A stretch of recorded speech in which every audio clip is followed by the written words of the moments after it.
capable and determined women, Olivia and Hannah from the purple team. Yeah, let's give it up for them. Amazing accomplishment. Do you know that together they lost 249 pounds? Amazing. I think I would call them the ultimate sister act with that kind of accomplishment. Anyway, you watched them struggle with the purple team on the Biggest Loser during this season, and they won. They won big time. Winner and runner-up. Right here, let's give it up for Olivia and Hannah.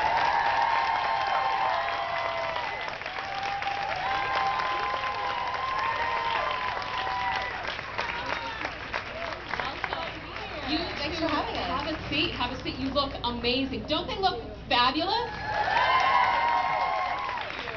Absolutely gorgeous. And obviously, everybody wants to know how you did it, how you maintain it. What are you eating? What are you doing for exercise?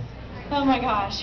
Well, as far as eating goes, it's really pretty much stayed the same throughout the ranch. Lots of lean proteins, lots of veggies and fruit. We've just been able to, now that we're in maintenance, to up our calories a little bit. So thank God for that. I mean, seriously, because let me tell you, this one gets real cranky when she's hungry. Who likes to be hungry? Anybody out here? No. No. So we've basically just been, continuing just healthy eating, clean eating, not a lot of processed foods, not a lot of, extra things with sugar in them, just whole food. That takes a lot of effort, because have you checked out packaging lately? Have you tried to pronounce the names of some of these ingredients? And they're in so many of our foods. It must be difficult to find something appropriate. It is. I mean, I think the best tip that I can give you is to just shop the perimeter of your grocery store.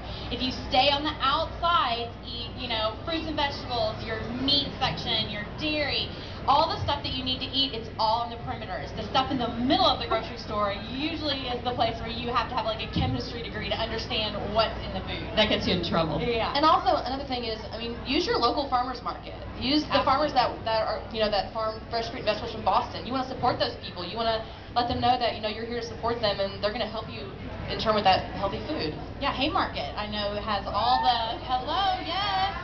That's right. I lived in Boston for 3 years. I know about Haymarket. So, that's right.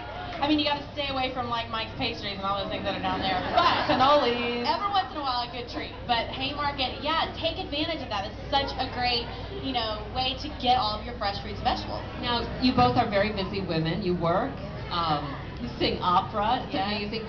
When do you find time? Exactly. When do you find time to cook? It takes time to cook healthy. It does. I remember when Allie Vincent, who was another winner on Biggest Loser, came and visited us at the ranch. She gave us a really good tip. That was like, when you go to the grocery store, it has to be something where you really take time to plan for. You go to the grocery store and you come home and you really prepare everything that you've bought, whether that's cutting up your vegetables, separating things into portions in Ziploc bags, and putting those things in containers that you can see. Because I don't know about you guys, but if I put something in a Tupperware and it goes in the bag, it's going to be a science project in about like a week. I will forget it's there. But I remember thinking that was such a great tip, and I've really implemented that since I've been at home. And so when I come home at night, it's already all cut up. It's portioned out. I know exactly what's there, what the calories are, and I can make myself a good, healthy dinner, and I don't have to end up ordering out, which is what I used to do. I am with you on the seeing is believing part of the refrigerator. I just forget things are back there. Absolutely. Hannah, tell me about your exercise routine right now. What are you doing to maintain?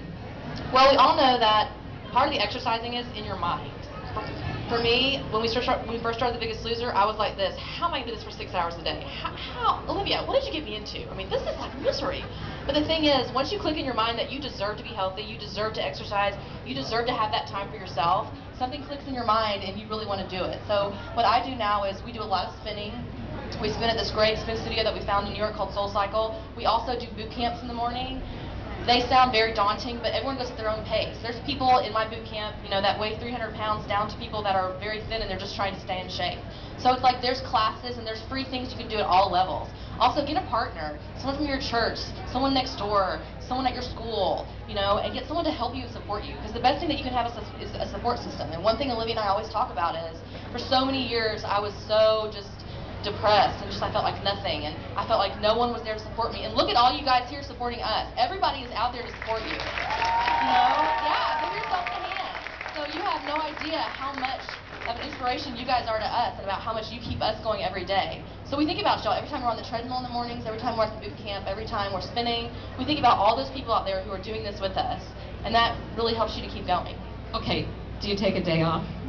Or two? Absolutely. We live for our days off. Oh my gosh. I mean, like some days, like we'll start counting down, like, oh, 3 more days till rest day. 3 more days till rest day. I mean, One Jesus day, rested, right? Just Right? one day. Yeah. And we decided for us it was the easiest way was Sunday. So we take our rest days on Sunday, and really work hard the rest of the week. And it does give you something to look forward to. I'm not So lying. Luke, you need a goal? Yeah. You know? Absolutely. How about, do you have a sweet tooth? I mean, do you allow yourself some indulgences? And okay, obviously you guys know, the fans know. Tell me about that. How do you kind of get through that and She's work better with than it? me. I have a very unhealthy relationship with peanut butter. I mean, like, Jim should pay me $1 million as much as I... Or Reese's peanut butter cup. Yeah. She's totally busting me right now. But the thing is, it's not like we're never going to eat a piece of pizza ever again. It's not like we're never going to eat a piece of chocolate cake. But we do everything in moderation. This time, I don't eat the entire cake. She was always a little better than me, but I start going, and what happens? Your arm starts cranking like a tractor. You can't stop. You know what I mean? That's just how I always did. I mean, you guys remember the Temptation Challenge with the cheesecake? Hello, I had to like hold her back. Y'all didn't see it when the cameras were off, but she literally was like, "This is the rudest thing that they have ever done to us." Oh my I'm sorry, God. who put 60 cheesecakes in front of a girl who loves cheesecake? Is that not rude? I'm sorry. Yeah, and really that particular temptation. I mean, when you have like cheesecakes like 20 feet up in the air, that was rough. But yeah, we do definitely have sweet tooth. That's right. It is everything in moderation. We've also found there are certain things that we like that satisfy that sweet tooth. Like for me, I love sugar-free, fat-free frozen yogurt. And now there are yogurt places popping up everywhere.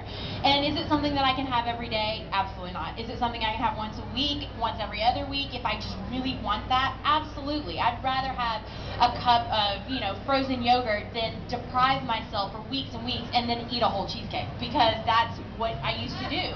So for me, that's a really good way to get something in that's sweet. I don't know how you learn that, because sometimes, do you not feel sometimes when you have just a little, it just makes you want more? Sometimes it's better just not to have it at all. I feel like I'd do worse if I only allowed myself once a Really? week. Yeah. Oh, we're getting into some deep food issues here. That's interesting. But We all have I mean, that. how did you Sorry. deal with that, It was hard. I will say Jillian is the master of that, and her biggest thing is about not depriving yourself for long periods of time, because what ends up happening is then when you do let yourself have a little, then it becomes this really slippery kind of landslide of chocolate and peanut butter.